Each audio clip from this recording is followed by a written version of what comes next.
इस बीच यूक्रेन की फौज ने बखमुत में रूस के कब्जे से 7 गांवों को आजाद करवाते हुए उन्हें अपनी मुट्ठी में करने का दावा किया। इतना ही नहीं, यूक्रेन की सेना ने बखमुत में अच्छी खासी बढ़त बनाने की बात भी कह डाली। बखमुत पर पूरी तरह कब्जे के लिए पुतिन की सेना वहां लंबे वक्त से लड़ रही है, लेकिन वो अब तक बखमुत को अपनी मुट्ठी में नहीं कर पाई। यूक्रेन के मुताबिक उसकी सेना बखमुत में रूस के कब्जे वाले इलाकों में करीब 700 मीटर अंदर घुस गई, जिसके बाद दावा किया गया कि रूस के सैनिकों को अपने पैर पीछे खींचने पड़े। बताया गया कि बखमुत में रूस के कब्जे से यूक्रेन की सेना ने 7 गांवों को आजाद करवाते हुए उनको अपनी मुट्ठी में कर लिया। इतना ही नहीं, दावा किया गया कि जेलेंस्की की सेना ने बखमुत में रूसी सेना पर जोरदार हमले किए, जिससे उसे काफी नुकसान उठाना पड़ा। उधर पश्चिमी मीडिया के मुताबिक यूक्रेन की सेना ने रूस की फौज के कब्जे वाले गांवों को फिर से छुड़ा लिया। जेलेंस्की की सेना ने दावा किया कि डोनेट्स्क के 3 गांवों पर अब उनके सैनिकों का कब्जा है, जिसका एक वीडियो भी यूक्रेन की सेना ने जारी किया, जिसमें खंडहर हो चुकी इमारत के बाहर और अंदर यूक्रेन के सैनिक अपने देश का झंडा लगाते दिखे। यूक्रेन की सेना ने दावा किया है कि उसके सैनिकों ने अपने 3 गांवों को रूसी सेना के कब्जे से छुड़ा लिया है, जिनमें पूर्वी डोनेट्स्क का नेस्कुचने, ब्लाहुदात्ने और मकरिवका गांव शामिल हैं। इन गांवों पर पुतिन की फौज ने पिछले साल ही कब्जा कर लिया था, लेकिन अब एक बार फिर इन गांवों पर यूक्रेन ने कब्जे का दावा किया और इस इलाके में अपने सैनिकों की संख्या बढ़ा दी। हालांकि रूस की सेना की तरफ से यूक्रेन के दावे पर कोई प्रतिक्रिया नहीं आई। इस बीच पश्चिमी मीडिया ने दावा किया कि रूस के पक्के दोस्त बेलारूस पर लगा प्रतिबंध अमेरिका ने 1 साल और बढ़ा दिया। अमेरिका ने आरोप लगाया कि बेलारूस ने अपने पड़ोसी देश रूस के परमाणु हथियारों की तैनाती के लिए अपनी जमीन दी, ताकि यूक्रेन को परमाणु हथियारों के खौफ से भरा जा सके। पश्चिमी मीडिया के मुताबिक बेलारूस को सबक सिखाने के लिए ही अमेरिका ने उस पर लगे प्रतिबंध 1 साल के लिए और बढ़ा दिए, ताकि बेलारूस को आर्थिक तौर पर इतना ज्यादा कमजोर कर दिया जाए कि वो पुतिन का साथ छोड़ने के लिए मजबूर हो जाए। अमेरिका ने बेलारूस पर आरोप लगाते हुए साफ कह दिया कि उसने ही हथियार बनाने में इस्तेमाल होने वाला कच्चा माल रूस को दिया, जिसकी वजह से जंग और ज्यादा भीषण हो गई। हालांकि अमेरिका अकेला नहीं है जिसने बेलारूस पर प्रतिबंध लगाए हों। ब्रिटेन भी बेलारूस पर कई तरह के आर्थिक प्रतिबंध लगा चुका है। लेकिन अमेरिका के बयान के बाद भी बेलारूस के राष्ट्रपति अलेक्जेंडर लुकाशेंको झुकते नहीं दिखे, बल्कि उन्होंने एक बार फिर पश्चिमी देशों को परमाणु बम के इस्तेमाल की चेतावनी दे दी। बेलारूस की एक न्यूज एजेंसी को दिए एक इंटरव्यू में लुकाशेंको ने साफ कह दिया कि उनके देश के खिलाफ पश्चिमी देशों ने कोई कदम उठाया तो वो परमाणु हथियारों का इस्तेमाल करने से हिचकेंगे नहीं। मतलब ये कि बेलारूस पश्चिमी देशों पर परमाणु बम पटक देगा। यूक्रेन के साथ युद्ध के दौरान बेलारूस ने रूस की सबसे ज्यादा मदद की। यहाँ तक कि पुतिन की सेना ने यूक्रेन पर हमले के लिए बेलारूस की जमीन को लॉन्च पैड की तरह इस्तेमाल किया। पश्चिमी देशों और यूक्रेन को घेरने के लिए रूस ने बेलारूस में परमाणु हथियार तैनात कर दिए। अब उन्हीं परमाणु हथियारों की धौंस बेलारूस के राष्ट्रपति अलेक्जेंडर लुकाशेंको पश्चिमी देशों को दे रहे हैं। लेकिन अलेक्जेंडर लुकाशेंको की चेतावनी के बाद नेटो देशों की टेंशन बढ़ गई। इधर उत्तराखंड के रुड़की में एक लड़के की मौत पर गुस्सा आए कुछ लोगों ने पुलिस पर पथराव कर दिया, जिसमें कुछ पुलिस वाले घायल हो गए। आरोप है कि उस लड़के की हत्या की गई, जबकि पुलिस ने अंदेशा जताया कि 2 दिन पहले सड़क हादसे में उसकी मौत हुई थी। और इसके बाद जैसे ही पुलिस मामले की जांच के लिए उसके गांव पहुंची तो कुछ लोगों ने पथराव शुरू कर दिया। गुस्साए लोगों ने पुलिस वालों को गांव में घुसने से रोकने के लिए काफी देर तक पत्थर बरसाए। इस दौरान पुलिस के अधिकारी उन्हें समझाते रहे, लेकिन उस लड़के की मौत पर भड़के लोग शांत नहीं हुए, जिसके बाद पुलिस ने उन पर आंसू गैस के गोले दाग दिए। इसके साथ ही पुलिस ने हंगामा कर रहे लोगों को हिरासत में लेना शुरू कर दिया। थोड़ी देर में जिले के डीएम और एसएसपी भी वहां पहुंच गए और उनके निर्देश पर पुलिस की कई टीमें पूरे गांव में तैनात कर दी गईं। साथ ही 10 किलोमीटर के दायरे में धारा 144 भी लागू कर दी गई। इस बीच दिल्ली के जाफराबाद में पिछले दिनों हुई गैंग वॉर में क्राइम ब्रांच ने हाशिम बाबा गैंग के 4 शूटरों को गिरफ्तार किया।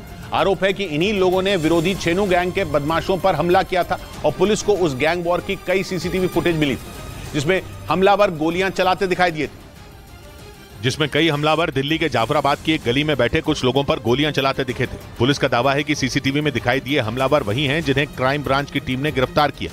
गैंग वॉर की ये घटना 5 जून की रात को हुई थी। पुलिस ने दावा किया कि पकड़े गए शूटरों का संबंध हाशिम बाबा गैंग से है और इन्हीं लोगों ने विरोधी छेनू गैंग के शूटर अरबाज पर हमला किया था। जाफराबाद में हुई गैंग वॉर में अरबाज के दोस्त और भाई समेत 5 लोगों को गोलियां लगी थी। हाशिम बाबा और छेनू गैंग के बीच पुरानी दुश्मनी है। दोनों इलाके में होने वाली उगाही के लिए अक्सर आमने सामने आ जाते हैं। पुलिस के मुताबिक छेनू गैंग का बदमाश अरबाज दिल्ली के यमुना पार इलाके में चल रहे सट्टे की सारी वसूली करता था, इसीलिए उसे निशाना बनाया गया। उधर राजस्थान के अजमेर में पुलिस वालों पर होटल कर्मचारियों को पीटने का आरोप लगा। होटल के मालिक ने आरोप लगाया कि उसके होटल में पहले एक आईपीएस अधिकारी ने नशे में कर्मचारियों के साथ मारपीट की और मारपीट का यह पूरा मामला वहां लगे सीसीटीवी कैमरों में भी रिकॉर्ड हुआ, जिसमें कुछ लोग मारपीट करते दिखाई दिए। होटल मालिक के मुताबिक सीसीटीवी वीडियो में भी आईपीएस अधिकारी सुशील बिश्नोई हरे रंग की टी-शर्ट में दिखाई दिए, जो अपने साथियों के साथ उसके होटल में पार्टी करने पहुंचे थे और किसी बात पर विवाद होने पर होटल के कर्मचारियों को पीट दिया। आरोप है कि इसके बाद वहां पहुंची पुलिस ने भी अधिकारी के दबाव में होटल के कर्मचारियों को पीटा। पूरा मामला अजमेर हाईवे पर बने एक होटल का बताया गया। बात करने लगे तो फिर मतलब उन्होंने हाथ उठाना स्टार्ट कर दिया। होटल मालिक ने आरोप लगाया कि स्थानीय पुलिस ने भी उसकी मदद नहीं की और मारपीट का केस अज्ञात लोगों के खिलाफ दर्ज किया, जबकि सीसीटीवी वीडियो में हमला करने वाले साफ दिखाई दिए। इस बीच टेरर फंडिंग केस में बड़ी कार्रवाई करते हुए एनआईए ने श्रीनगर में अलगाववादी नेता अयाज अकबर के कई ठिकानों पर छापेमारी की। इसी मामले में एक दिन पहले जांच एजेंसी ने कुपवाड़ा में कारोबारी जहूर वटाली की संपत्तियां सीज की, जिसके अगले दिन एनआईए ने अलगाववादी नेता अयाज अकबर पर शिकंजा कस दिया। जांच एजेंसी की एक कार्रवाई श्रीनगर में हुई, जहां अयाज अकबर के कई ठिकानों पर छापेमारी की गई और इस दौरान एनआईए ने उनकी कुछ संपत्तियों को सीज भी किया। टेरर फंडिंग केस में अयाज अकबर पिछले 6 साल से दिल्ली की तिहाड़ जेल में बंद है। इसी मामले में एक दिन पहले कुपवाड़ा के कारोबारी जहूर वटाली के ठिकानों पर कार्रवाई की गई। जहूर वटाली पर हवाला के जरिए टेरर फंडिंग का आरोप है और वो 2017 से जेल में बंद थे। हालांकि पिछले साल उन्हें इलाज के लिए जेल से बाहर लाया गया था, लेकिन उसके बाद से ही वो नजरबंद है। उधर ओडिशा की राजधानी भुवनेश्वर में एसटीएफ ने पाकिस्तान की मदद से चलने वाले साइबर ठगों के एक गिरोह का भंडाफोड़ कर दिया। इस मामले में प्रीतम नाम के एक आरोपी को गिरफ्तार किया गया, जिस पर आरोप है कि वो पाकिस्तान की खुफिया एजेंसी आईएसआई के संपर्क में था और आईएसआई के इशारे पर ही उसने साइबर ठगी की कई घटनाओं को अंजाम दिया। ओडिशा एसटीएफ के मुताबिक आरोपी प्रीतम लोगों से लिए ओटीपी के जरिए उनके बैंक अकाउंट से पैसे उड़ा लेता था। उसके पास से 16 मोबाइल फोन, कई सिम कार्ड और बैंक के दस्तावेज बरामद हुए। आरोप है कि प्रीतम ने कई बार आईएसआई के एजेंटों से मुलाकात भी की। उस पर कर्नाटक के मंगलुरु में पिछले साल हुए धमाके के आरोपियों को सिम कार्ड मुहैया कराने का भी आरोप है। उसे पकड़ने के बाद एसटीएफ अब इस गिरोह के दूसरे सदस्यों की तलाश में जुट गई। इस बीच अमेरिका के अखबार वॉशिंगटन पोस्ट का दावा है कि सऊदी अरब के प्रिंस मोहम्मद बिन सलमान ने अमेरिका को बड़ी धमकी दी थी। वॉशिंगटन पोस्ट के मुताबिक ये चेतावनी तब दी गई थी जब पिछले साल रूस यूक्रेन के बीच जंग के दौरान सऊदी अरब ने तेल उत्पादन को घटा दिया था, जिसका सबसे ज्यादा असर अमेरिका और यूरोप पर पड़ा था। और वॉशिंगटन पोस्ट के मुताबिक तेल उत्पादन में सऊदी अरब के कटौती के फैसले के बाद दोनों देशों में विवाद हो गया था, जिसके बाद अमेरिका के राष्ट्रपति जो बाइडेन ने गुस्सा जाहिर करते हुए सऊदी अरब को खमियाजा भुगतने की चेतावनी दे डाली थी। और वॉशिंगटन पोस्ट का दावा है कि इसी धमकी से नाराज होकर सऊदी अरब के प्रिंस ने धमकी का जवाब धमकी से दिया। हालांकि वॉशिंगटन पोस्ट के दस्तावेजों से ये पता नहीं चल पाया कि सऊदी अरब के प्रिंस ने ये धमकी अमेरिका के किसी अधिकारी को दी थी या उनकी जासूसी में यह बात सामने आई।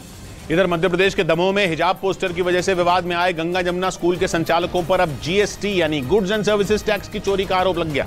इससे पहले इसी स्कूल पर छात्राओं को हिजाब पहनने के लिए मजबूर करने और धर्म परिवर्तन के लिए उकसाने के आरोप लगे थे।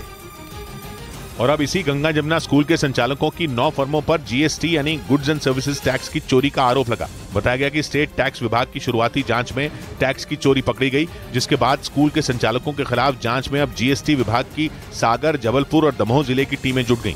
जीएसटी विभाग के अधिकारियों के मुताबिक अब तक 78 लाख से ज्यादा की गड़बड़ी मिलने का दावा किया गया। हालांकि टैक्स चोरी के ये आरोप शुरुआती जांच के आधार पर लगाए गए। लगभग 78 लाख 68,000 टैक्स पेनाल्टी इंटरेस्ट इसमें सभी शामिल है। इससे पहले जीएसटी की टीम ने स्कूल के संचालकों के कई ठिकानों पर छापेमारी की थी, जिसमें उनकी दूसरी फर्मों के बारे में भी पता लगा और उनमें भी गड़बड़ियां मिलने का दावा किया गया। इस बीच लखनऊ में एक प्रॉपर्टी डीलर की हत्या से हड़कंप मच गया। पुलिस के मुताबिक मोटरसाइकिल में पीछे बैठे अमित कुमार नाम के प्रॉपर्टी डीलर को बदमाशों ने बहुत करीब से गोली मारी, जो सीधे उनके सिर में जाकर लगी, जिससे उनकी मौत हो गई। पुलिस के मुताबिक अमित कुमार नाम के प्रॉपर्टी डीलर मोटरसाइकिल में पीछे बैठकर कहीं जा रहे थे, तभी पीछे से आए कुछ बदमाशों ने उनके सिर में गोली मार दी। कई टीमें सभी एंगल्स पे जांच करके घटना के अनावरण के लिए तैनात कर दी गई है। पुलिस के मुताबिक हत्या को अंजाम देने के बाद वो बदमाश वहां से फरार हो गए, जिन्हें ढूंढने के लिए टीमें लगा दी गईं। उधर ताइवान ने एक बार फिर चीन पर आरोप लगाया कि उसने अपने जंगी जहाजों और लड़ाकू विमानों से उसकी सीमा को घेर लिया।